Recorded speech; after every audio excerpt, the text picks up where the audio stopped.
चलिए आइए करें खास मेहमानों का स्वागत। राजेश पालिया साहब, संजीव होता साहब हमारे साथ है तैयार एसपीएल मिड कैप्स में।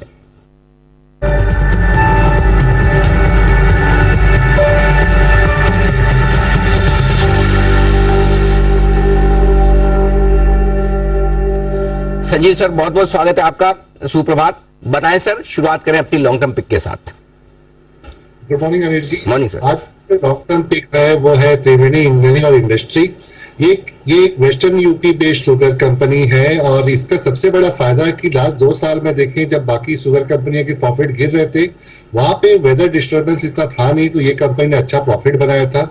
2-3 ट्रिगर है ये कंपनी के लिए आगे जाके। एक तो पहली बात है कि ग्लोबली हम देख रहे हैं कि शुगर आउटपुट कम हो रहा है और प्राइस ऊपर बढ़ रहा है, तो उसका फायदा उसको होगा। सेकेंडली, इसका जो डिस्टिलरी बिजनेस है उसका ऑलमोस्ट आपका जो कैपेसिटी है वो 1100 KLPD हो जाएगा FY24 में। करेंटली कैपेसिटी 660 KLPD है। इथेनॉल प्रोडक्शन उसका इंक्रीज हो जाएगा 32 लीटर्स FY25 में, अभी सिर्फ 18 लीटर है। और सबसे बड़ी बात जो स्टेट अभी तक भी इसको वैल्यूएशन नहीं देता है वो है इसका पावर ट्रांसमिशन का जो गियर और गियर बॉक्स का बिजनेस है जो सप्लाई करता है पावर ट्रांसमिशन इंडस्ट्री और इंडियन नेवी को। वो ऑलमोस्ट आपका 25-30% में ग्रो कर रहा है और अच्छा मार्जिन दिखा रहा है, तो ये कंपनी के लिए एडेड कैटलिस्ट है। स्टॉक अभी भी देखें तो 15 टाइम ट्रेड कर रहा है FY24 पे और 12 टाइम ट्रेड कर रहा है FY25 पे। तो यहाँ पे मेरा एक बाय की सलाह रहेगी, टारगेट प्राइस ऑफ 340। इसके टारगेट के साथ त्रिवेणी इंजीनियरिंग में करें खरीदारी। यह है long term pick Sanjeev sir की तरफ से। आइए पालिया साहब भी हैं तैयार हमारे साथ। सुप्रभात पालिया साहब, आपकी लॉन्ग टर्म पिक भी फरमाएं। Good morning Anil ji, good morning everyone. So long term pick रहेगी कैमलिन फाइन साइंसेस। स्टॉक में अगर इसका ओवरऑल सेटअप देखें तो स्टॉक कई हफ्तों से एक करेक्शन के मूव में था, लेकिन पिछले वीक में हम देखें यहाँ पे एक फॉलिंग चैनल का ब्रेकआउट यहाँ पे वीकली चार्ट पे बनते हुए दिखा है। स्टॉक में जो पिछले दिनों में जो लोअर साइड से एक रिकवरी बनी, अब स्टॉक अपने 20 डे 50 डे मूविंग एवरेज के ऊपर अब सस्टेन करते हुए दिख रहा है। ओवरऑल इसके लॉन्ग टर्म सेटअप देखें तो स्टॉक में जिस तरीके के चार्ट स्ट्रक्चर बने हुए हैं, यहाँ पे स्टॉक का जो इंपॉर्टेंट सपोर्ट एरिया है लॉन्ग टर्म चार्ट पे वो करीब 130-32 के आसपास है और ऑलमोस्ट अभी करेक्शन में वहीं से स्टॉक ने एक रिकवरी दी है। हमें लगता है यहाँ पे स्टॉक को अब लॉन्ग टर्म के हिसाब से बाय करना चाहिए। करेक्शन यहाँ पे कंप्लीट होते हुए दिख रहा है। हमें लग रहा है ये स्टॉक अब यहाँ से 195 से लेकर 210 की तरफ बढ़ते हुए दिखेगा। बाय एंड एक्यूमुलेट करना, स्टॉप लॉस होगा करीब 135 का, ऊपर के टारगेट 195 210 के आते हुए दिख सकते लॉन्ग टर्म में। 195 और 210 ये है आपके लिए दो टारगेट्स। खरीदारी करके चलिए Camlin fine sciences. Positional picks भी लेंगे, आइए उससे पहले 10 की कमाई ले लेते हैं राकेश जी कुणाल जी से। उनका स्टॉक बताएं सर, कौन सा स्टॉक लेकर आए आज? दीपांशु, 10 की कमाई में मैंने और राकेश जी ने आज चुना है गोदरेज इंडस्ट्रीज को। गोदरेज इंडस्ट्रीज पर हमारी खरीदारी कराई है। ये स्टॉक भी देखिए दीपांशु ऊपरी स्तरों से काफी करेक्ट हुआ और उसके बाद स्टॉक ने काफी समय लगा करके 400 के आसपास एक बहुत ही मजबूत बेस तैयार किया और अब हमें लगता है कि 400 इसके लिए एक बहुत क्रिटिकल सपोर्ट रीजन बन गया है जिसके नीचे जाने की संभावना बहुत कम है। तो मध्यम से लंबी अवधि के लिए अगर इसको रखा जाए तो एक बहुत ही सेफ सा ट्रेड है जिसमें आपको वापस से इसके लाइफ टाइम हाई के लेवल्स देखने को मिलेंगे। तो मौजूदा स्तरों पर गिरावट में गोदरेज इंडस्ट्रीज पर हमारी खरीदारी कराई है। Over to Rakesh. अनिल जी, बेहतरीन टेक्निकल स्ट्रक्चर है गोदरेज इंडस्ट्रीज का। टेक्निकली बॉटम बन चुका है। काफी समय से एंटायर गोदरेज ग्रुप के जितने भी स्टॉक्स हैं, Godrej industries, Agrovet, properties, Godrej CP को छोड़ के बाकी सब अंडर परफॉर्म कर रहे थे। इसके अंदर एक रिवर्सल बन रहा है। रिस्क रिवॉर्ड रेशो काफी फेवरेबल है, डाउन साइड कैप्ड है। 600 रुपए के लक्ष्य के लिए गोदरेज इंडस्ट्रीज में निवेश की राय है और हमारा ऐसा मानना है कि ये 600 रुपए के लेवल्स अगले 6 से 8 महीने में देखने को मिल सकते हैं। और अनिल जी, एक छोटी सी टिप्पणी है मेरी। एक चीज अनिल जी ऑब्जर्व करी मैंने, मतलब कि सुबह से सीएनजी की बातचीत हो रही है, घटा तो देखिए तो कितना फोकस का फर्क होता है। बिजनेस चैनल जो होता है वो बात कर रहा है कि कौन सी कंपनी इसको बेनिफिट हुआ, और अगर दूसरी तरफ जनरल न्यूज चैनल्स को देखें तो वो ऑटो ड्राइवर और घर की महिलाओं के इंटरव्यू ले रहे हैं कि भैया घर की गैस सस्ती हो गई है, जो पैसा बचेगा उसमें क्या करोगे, और उधर वो ऑटो वाले और टैक्सी वालों के इंटरव्यू ले रहे हैं। तो हर एक कहानी की फोकस अलग अलग होता है। बिल्कुल ठीक बात है और सबकी अपनी अपनी इंपॉर्टेंस है। जो काम हम कर सकते हैं वो जनरल न्यूज चैनल्स नहीं कर सकते, और जो काम जनरल न्यूज चैनल्स कर सकते हैं या करते हैं वो हम करना नहीं चाहते। हाँ समझ तो गए होंगे आप। हाँ। तो हम दिखाते हैं, ऐसा नहीं कि हम खबरें नहीं दिखाते, इंपॉर्टेंट खबरें होती है वो शाम को हम दिखाते हैं, देश दुनिया में क्या हुआ खबरें बता देते हैं, लेकिन लड़ाई नहीं करवाते। वैसे अपने आप ही लड़ रहे, हमें अलग से लड़वाने की क्या जरूरत, करेक्ट है ना। चल ही रहा है तो फिर और क्यों मैदान दिया जाए। जी बंसी जी, आप संतुष्ट हैं मेरे जवाब से? बिल्कुल रंजीत जी, देखिए अनिल जी, ऐसा नहीं है जो बिजनेस चैनल कर रहे हैं वो सिर्फ बिजनेस चैनल कर सकते हैं, और जो जनरल न्यूज चैनल कर रहे हैं वो बाकी लोग भी कर सकते हैं अनिल जी।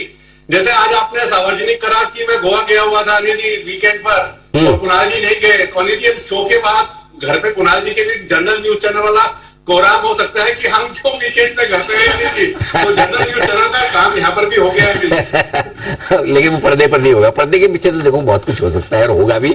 चलिए बढ़िया है, कुणाल जी को हमारी शुभकामनाएं।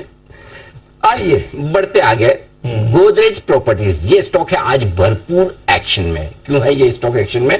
आइए जरा इस पर राय ले ली जाए, समझ लिया जाए वजह क्या है। अरमान हमारे साथ है बताने के लिए सारी डिटेल्स। अरमान बताइए। जी सर, अगर इनका प्रेस रिलीज पढ़ेंगे तो आपको हाईएस्ट ईवर बहुत बार दिखेगा। सबसे पहले भले सालाना देख लीजिए या तिमाही देख लीजिए, हाईएस्ट एवर सेल्स दर्ज करी है। प्रोजेक्ट डिलीवरीज की बात करें, वहां पर भी सालाना देख लीजिए या तिमाही देख लीजिए, हाईएस्ट एवर रही है। कारोबार में जो डेवलपमेंट हुआ है उसके लिए कंपनी का ये अभी तक का सबसे अच्छा जो है वर्ष रहा है। और अगर आप FY23 की बुकिंग्स की बात करेंगे तो जो उन्होंने गाइडेंस दिया था उससे दोगुना जो है नंबर्स आते हुए दिखे हैं। अब स्पेसिफिकली अगर सबसे पहले बुकिंग की बात करें तो Q4 में रिकॉर्ड बुकिंग इनकी आती हुई दिखी है, लगभग 4050 करोड़ के आसपास जो है बुकिंग्स आती हुई दिखी है। ये तो Q4 की बात करी। अगर आप FY23 पूरे फाइनेंशियल ईयर की बात करें तो वहां पर भी बुकिंग में आपको 56% की बड़ी बढ़ोतरी दिखेगी। सेल्स वॉल्यूम्स की बात करें तो Q4 में अगर आप QQ देखें तो सेल्स वॉल्यूम 19% बढ़कर आया है। और ये अगर आप फाइनेंशियल ईयर की बात करें तो वहां पर भी आपको 40% जितनी बड़ी जो है सेल्स वॉल्यूम में बढ़ोतरी दिखेगी। कैश कलेक्शन स्पेसिफिकली अगर आप बात करें तो वहां पर भी आपको बढ़िया मूवमेंट आता हुआ दिख रहा है। Q4 में कैश कलेक्शन 130% के आसपास बढ़ के आया है क्योंकि, और FY23 पूरे फाइनेंशियल ईयर की बात करें वहां पर भी 40% बढ़ के आता हुआ दिखा है। और जैसा कि मैंने कहा था जो गाइडेंस दिया था बुकिंग का वो लगभग उन्होंने 15,000 का दिया था, और जो नंबर्स आते हुए दिखे वो 32,000 करोड़ के आते हुए दिखे। तो सभी पैमाने पर आपको हाईएस्ट एवर QQ देख लीजिए, FI देख लीजिए, आपको बढ़िया नंबर्स आते हुए दिखे अपडेट्स में। दमदार अपडेट्स गोदरेज प्रॉपर्टीज के आते हुए दिख रहे हैं और इन्हीं के दम पर एक्शन। लेकिन बड़ा सवाल ये है कि यही एक्शन आगे भी रहेगा क्योंकि मार्च के महीने में काफी कुछ वो कैपिटल गेन्स के फायदा उठाने के लिहाज से भी काफी कुछ हुआ। एक बार जरा संजीव सर से राय ली जाए इस पर, रियल एस्टेट सेक्टर पर।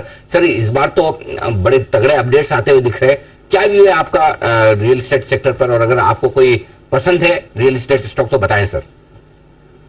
जी अनिल जी, रियल एस्टेट देखें तो लास्ट 1 ईयर में बहुत मैसिवली अंडर परफॉर्म किया है, और सबसे बड़ा इसका जो रीजन था वो है राइजिंग इन्फ्लेशन, और जो रेट हाइक साइकिल हुआ उसकी वजह से पूरा अंडर परफॉर्मेंस आया है। हालांकि देखें जो मंथ जो अपडेट आ रहे हैं हमको देखने को मिला है वो इतने खराब नहीं थे, और ये मत में तो बहुत ही अच्छा है, पार्टली ड्रिवन बाय जो end of the fiscal year का है।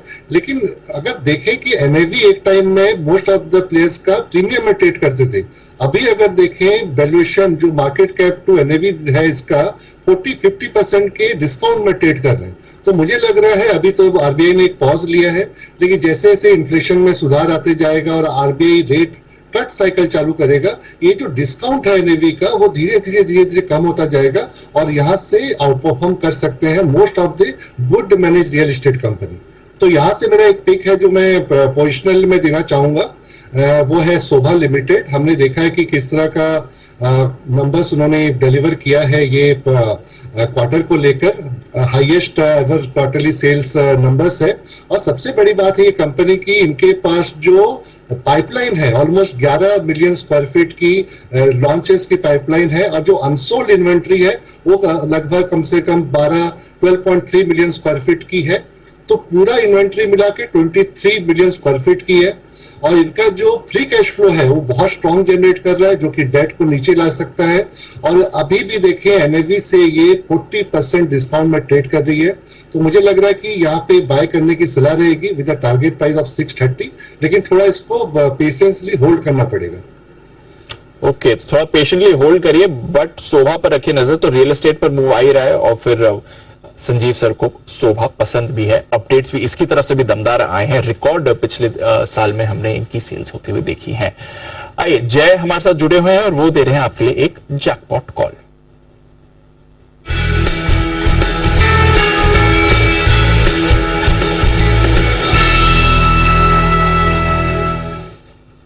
बताया जाए।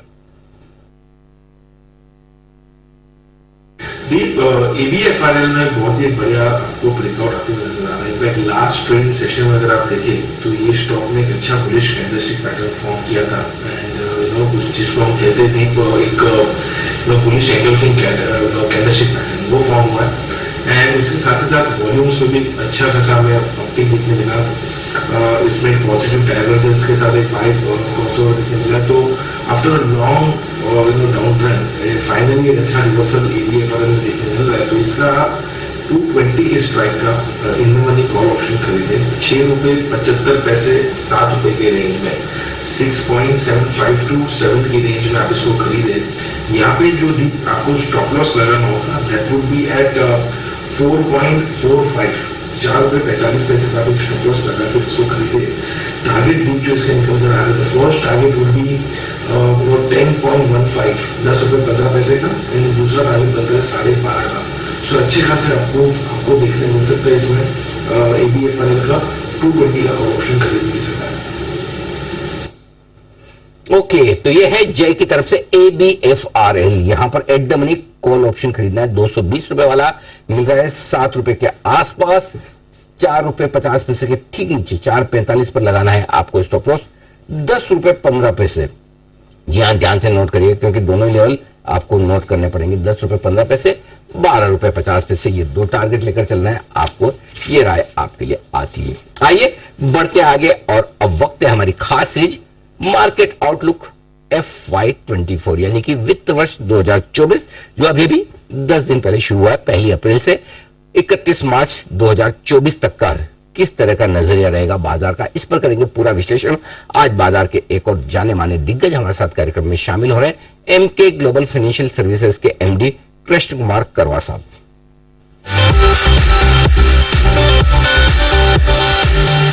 छोटे से ब्रेक का वक्त है, लेकिन ब्रेक में जाने से पहले जैसा कि आप आज की मैच तो देखने की रोज आदत पड़ी, तो मैच में जैसे है ना ओवर खत्म होता है और वो स्कोर बताते हैं। हाँ। फिर सीधे चले जाते हैं 76 for 2।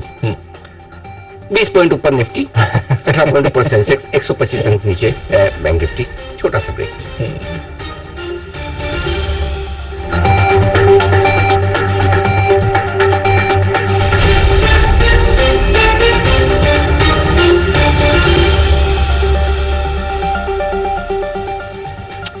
स्वागत है आप सबका एक बार फिर से ब्रेक के बाद। आइए पोजिशनल पिक्स का वक्त है। पालिया साहब बताएं सर, कैमलिन फाइन के बाद आपकी positional pick.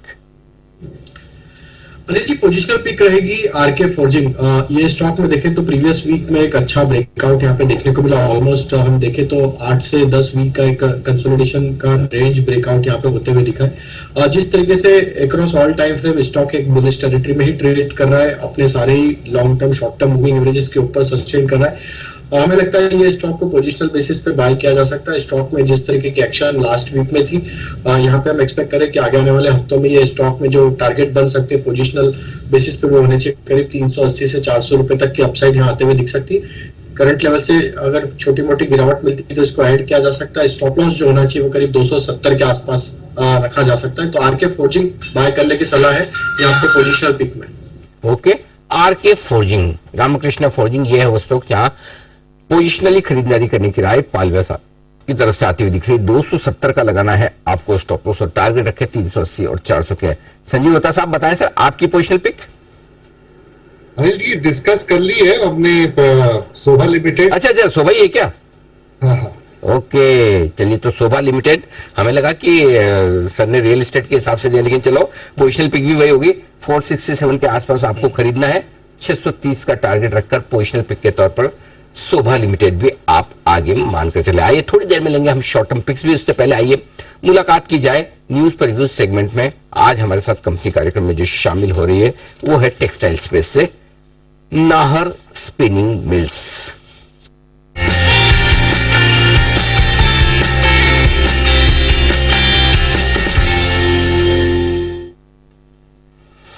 Nahar spinning mills दिसंबर 1980 में इस कंपनी ने अपनी शुरुआत की थी प्राइवेट लिमिटेड कंपनी के तौर पर, और 1983 में पब्लिक लिमिटेड कंपनी भी बनी, और कॉटन यार्न, ब्लेंडेड यार्न और होजरी नेटवेयर। आइए बढ़ते आगे, संजीव होता साहब बताएंगे हमें अपनी शॉर्ट टर्म पिक। बताएं सर। जी, मेरा जो शॉर्ट टर्म पिक है वो है वेल्सपन कॉर्प। ये फ्लैगशिप कंपनी है वेल्सपन ग्रुप की, और हमने देखा है कि 2-3 चेंजेस आए ये कंपनी में। पहला तो ये है कि इन्होंने एबीजी शिपयार्ड को हाल फिलहाल में एक्वायर किया था। ये एक वैल्यू एक्रेटिव डील है जहाँ पे मेटल स्क्रैपेज ही इनको 700 करोड़ का मिल गया है। सेकेंडली, इनका जो सिंटेक्स का एक्विजिशन है, ये B2C बिजनेस के लिए इनका बहुत बड़ा फायदा मिलेगा, क्योंकि सिंटेक्स का बहुत ही बड़ा आपका डिस्ट्रीब्यूशन नेटवर्क है अक्रॉस इंडिया। थर्ड और सबसे बड़ी जो पॉइंट मुझे लग रहा है इसके लिए कि ऑर्डर बुक अभी कंपनी की बहुत स्ट्रांग है और अक्रॉस द बिजनेस स्ट्रांग है। वो लाइन पाइप हो, DI पाइप्स हो, TMT बार हो, WSSL पाइप हो, स्टील बार हो, सब में स्ट्रांग है इसका। और मुझे लग रहा है कि Q4 के नतीजे बहुत ही इंप्रूव हो सकते हैं, और लास्ट 3 क्वार्टर में हमने देखा है कि वीक नंबर्स थे, लेकिन Q4 में मुझे लग रहा है कि इंप्रूवमेंट आएगा। और अभी अगर देखिए वैल्यूएशन के हिसाब से कंपनी ट्रेड कर रही है 4.5 times FY25 EBIT to EBITDA, तो री-रेटिंग के लिए बहुत बड़ा रूम है वेल्सपन कॉर्प के लिए। तो यहाँ पे एक शॉर्ट टर्म पोजिशनल पिक की तरफ से बाय की सलाह रहेगी with target price of 274। Okay, 274 ये है आपके लिए टारगेट। वेल्सपन कॉर्प में करनी है आपको खरीदारी। राय सर की आती हुई दिख रही है। आइए, पालिया साहब भी तैयार है अपनी शॉर्ट टर्म पिक के साथ। बताएं sir. Anil ji, short term में जो स्टॉक बाय करना है वो है रेमंड्स। ये स्टॉक में देखें तो लास्ट 2 महीने में जो एक करेक्शन चलते हुए देखने को मिला था स्टॉक में, एक लोअर साइड पे जो बेस बना के वापस से रिकवरी के ट्रेड यहाँ पे बनते हुए दिखे। करंट मंथ में देखें तो ऑलमोस्ट स्टॉक 6% के आसपास ऑलरेडी गेन कर चुका है। जिस तरीके से लॉन्ग टर्म स्ट्रक्चर इसके पॉजिटिव और करेक्शन में जिस के बाद वापस एक अपॉर्चुनिटी मिल रही है स्टॉक में वापस बाय करने की, हमें लगता है ये शॉर्ट टर्म में यहाँ पे जो सेटअप बन रहे हैं इसके नेक्स्ट टारगेट जो बन सकते हैं वो आना चाहिए करीब 1400-1440 तक के। करंट लेवल से डिप्स में बाय करना है, 1250 के आसपास के स्टॉप लॉस रखने, और शॉर्ट टर्म के टारगेट 1400 से 1450 तक आते हुए दिख सकते हैं। ओके, तो ये है आपके लिए रेमंड्स पर राय आती हुई राजेश पालिया साहब की तरफ से। 1250 पर लगाए स्टॉप लॉस और टारगेट रखें 1400 और 1440 के आपके लिए। आइए बढ़ते आगे, और वित्त वर्ष 2023 फाइज की तरफ से कहां पर हुई है खरीदारी और कहां हुई है बिकवाली इस पूरे फाइनेंशियल ईयर में, डिटेल्स लेकर तैयार है हमारे साथ कुशल बताएं। बिल्कुल सर, यहाँ पर सबसे पहले तो आपको ये देखना है कि कौन कौन से ऐसे सेक्टर्स हैं जहां पर जो विदेशी निवेशक हैं उनका रुझान बढ़ रहा है। वैसे तो हम देख रहे हैं लार्जली कि यहाँ पर बिकवाली का ही मूड माहौल बना हुआ था अब तक, पर यहाँ पर सबसे ज्यादा रुझान है कैपिटल गुड स्पेस में। कैपिटल गुड स्पेस में कुल मिलाकर अगर आप FY23 में नेट इनफ्लोज देखेंगे, मेजर नेट इनफ्लोज, तो उसमें 17,400 करोड़ से ज्यादा की यहाँ पर खरीदारी की गई है। और ये इसलिए क्योंकि देश में जिस तरह से इंफ्रा स्पेंड बढ़ रहा है और खासकर जो कैपिटल गुड्स की कंपनियां हैं उन पर बड़ा फोकस बन रहा है, तो इस वजह से कहीं ना कहीं जितने भी FPIs हैं यहां पर अपना और निवेश बढ़ा रहे हैं। यही नहीं, जो डिफेंसिव प्ले है, जिस तरह की मार्केट वॉलेटिलिटी है, उस चीज को ध्यान में रखते हुए इन्होंने यहां पर भी अपना जो है अमाउंट है 17,000 करोड़ से ज्यादा का निवेश यहां पर भी किया है। और साथ ही हेल्थ केयर सेक्टर और खासकर अब ये फोकस में आ गया है जिस तरह से देश में अब कोविड के मामले फिर से बढ़ते हुए नजर आ रहे हैं। तो कैपिटल जो कैपेक्स साइकिल है वो इंक्रीज हो रहा है, डिफेंसिव प्ले है वॉलेटिलिटी को लेकर, और साथ ही कोविड के बढ़ते मामलों को ध्यान में रखते हुए हेल्थ केयर पर 16,000 करोड़ से ज्यादा का निवेश यहां पर है। नेट इनफ्लोज के हिसाब से मैं बात कर रहा हूं, पर दूसरी तरफ आउटफ्लोज कहां है। FY23 में सबसे बड़ा आउटफ्लो IT सेक्टर का हुआ है। इनफैक्ट इसके पिछले वाले साल में भी आपको यहां पर 2 सालों में मिलाकर IT सेक्टर से लगभग 1 लाख करोड़ की यहां पर बिकवाली की है FPIs ने। इस बारी करीबन 51,000 करोड़ की बिकवाली की गई है। ऑयल एंड गैस और BFSI स्पेस भी यहां पर इन्होंने बिकवाली की है। FY23 में लगभग 37-38,000 करोड़ की बिकवाली ऑयल एंड गैस में और 30,000 करोड़ की बिकवाली BFSI स्पेस में। तो यहां पर जो हाई बीटा काउंटर्स हैं, जिस तरह की वॉलेटिलिटी है, उस चीज को ध्यान में रखते हुए हो सकता है कि ज्यादातर अब डिफेंसिव्स की तरफ और कैपेक्स की तरफ FPIs का फोकस बढ़ रहा है। और मैं आपको बता दूं FY22 में FPIs ने लगभग 1.4 लाख करोड़ की रिकॉर्ड बिकवाली की थी। तो 2 सालों में 1993 के बाद ऐसा पहली बार हुआ है कि लगातार 2 वित्तीय वर्ष में यहां पर FPIs ने बिकवाली की है। तो एक इंटरेस्टिंग फैक्चुअल अपडेट है, बट जो फोकस है, आपको जो ध्यान रखना है आगे के लिए अगर आप निवेश करना चाहते हैं, FPIs का तो रुझान यही है, कैपिटल गुड्स, FMCG और हेल्थ केयर। ओके, तो ये है आपके लिए एफआईएस की तरफ से खरीदारी करने के पूरे मौके जो उन्होंने 2023 में देखकर बिकवाली की है। IT, oil and gas, banking, finance में उनकी बिकवाली भी हुई है, बड़ी बिकवाली होती दिखी है, स्पेशली आईटी शेयर, इसलिए चले नहीं है। तो कमबैक होगा तो फिर यहीं पर होगा। उम्मीद तो कर सकते हैं, लेट्स सी क्या होता है। लेकिन मार्केट भी थोड़ा कमबैक करने की कोशिश कर रहा है, लेकिन बहुत ज्यादा ऐसा मजबूत माहौल दिख नहीं रहा। लेकिन हाँ, आप कह सकते हैं कि ज्यादा मंदी भी नहीं हो रही, यानी कि जिस तरह से आप देखना चाहें, बेसिकली कह सकते हैं कि ज्यादा स्टॉक स्पेसिफिक बाजार होता हुआ दिखता है। उस तरह से थोड़ी बहुत प्रॉफिट बुकिंग भी आती हुई दिखी है, लेकिन इसलिए इस तरह से वापस से खरीदारी भी आपको नजर आती है। इन्हीं में एक स्टॉक है जो थोड़ा कमजोर होता हुआ दिख रहा है, जरा इसके चार्ट पर एक बार राय लिया है सुमित जी। हेवल्स चार्ट देखिए, आज 1170 के आसपास के लेवल है, 2% 2.25% नीचे है। कहां सपोर्ट आपको नजर आता है आगे? अनिल जी, थोड़े नीचे के लेवल्स देखने को मिल सकते हैं हेवल्स में। 1150, 1130 ये लेवल नीचे में हेवल्स में देखने को मिलेंगे। ऊपर के अंदर स्टॉक का जो रेजिस्टेंस है 1190 का है। जब तक 1190 का लेवल ऊपर में टूटेगा नहीं, तब तक लॉन्ग पोजीशंस फ्रेश एक बार बनाना नहीं है। नीचे के अंदर 1150, 1130 तक के लेवल 1-2 दिनों में देखने को मिल सकते हैं। तो फिलहाल टाइमिंग एक बार लॉन्ग पोजीशंस अवॉइड करें। तो ये है आपके लिए राय। और आज सुबह से पूरे शुरुआत के 1.5-2 घंटे में आपने देख लिया कि करीबन 50 पॉइंट की रेंज में निफ्टी ने ट्रेड किया है, और बैंक निफ्टी ने भी करीबन 150-200 पॉइंट की रेंज में ट्रेड किया है। तो बड़ा शांत सा कारोबार है। थोड़ा निफ्टी हरे निशान में बना हुआ है, बैंक निफ्टी लाल निशान में, और सेंसेक्स कुछ भी करने के मूड में है नहीं। हफ्ते की शुरुआत 3 दिनों के बाद आने के बाद ऐसी होती है, छुट्टी के बाद। और आपकी जानकारी के लिए बता दूं, फिर से इस बार 3 दिनों का वीकेंड है। एग्जैक्टली, शुक्र, शनि, रवि 3 दिनों का। तो चलिए, लंबे वीकेंड आ रहे हैं इस बार बाजार में, लेकिन वीकेंड के बाद खामोशी सा माहौल है। डाउ फ्यूचर भी सुस्ती के मूड में, तो सेकंड हाफ में या मिड सेशन में एक्शन कैसा नजर आएगा। फिलहाल विदा लेने का वक्त है। संजीव होता साहब और राजेश पालिया साहब का बहुत बहुत शुक्रिया। विदा लेने का वक्त, पूरे शो में स्माइल नहीं आई, ये विदा लेने का वक्त बोलते हैं सुमित जी को। देखो सुमित जी, मतलब अभी भी वही वाली फीलिंग है कि घंटी बजी और भागे, छुट्टी हो गई है सर। नहीं जी, ऐसा है कि सुस्त मार्केट है, हाँ, लोग बोर हो रहे हैं, तो स्माइल करेंगे तो लोगों को अच्छा लगेगा। अच्छा, हमें तो बहुत अच्छा लगा सर, बाकी का पता नहीं। आइए, बहुत बहुत धन्यवाद सुमित जी, आपका भी। अच्छा, बंसल जी को अच्छा नहीं लगा। जी बंसल जी, क्या अच्छा नहीं लगा बताइए? निहारिल जी, सबसे अच्छा तो मुझे लगा जो आपने बताया कि ये लॉन्ग वीकेंड है, मतलब 2 दिन वाला नहीं 3 दिन वाला वीकेंड है। तो मैं तो छुट्टी निकाल के देख रहा हूँ, तो किस चीज की छुट्टी आई है अनिल जी? ये तो आपने बड़ी गजब की चीज बताई अनिल जी। हाँ, यही तो रिसर्च है जो आज आपके सामने एक्सक्लूसिवली आपके लिए रखी गई थी। बाकी सबको पता है छुट्टी है, बंसल जी के लिए कभी हमें पता है कि सबको नहीं पता होता है, इसलिए कहना पड़ता है। नहीं तो कई बार लोग बोलते हैं अच्छा छुट्टी का हमें क्या बता रहे हो, हमें मालूम होता है, काम का बताओ।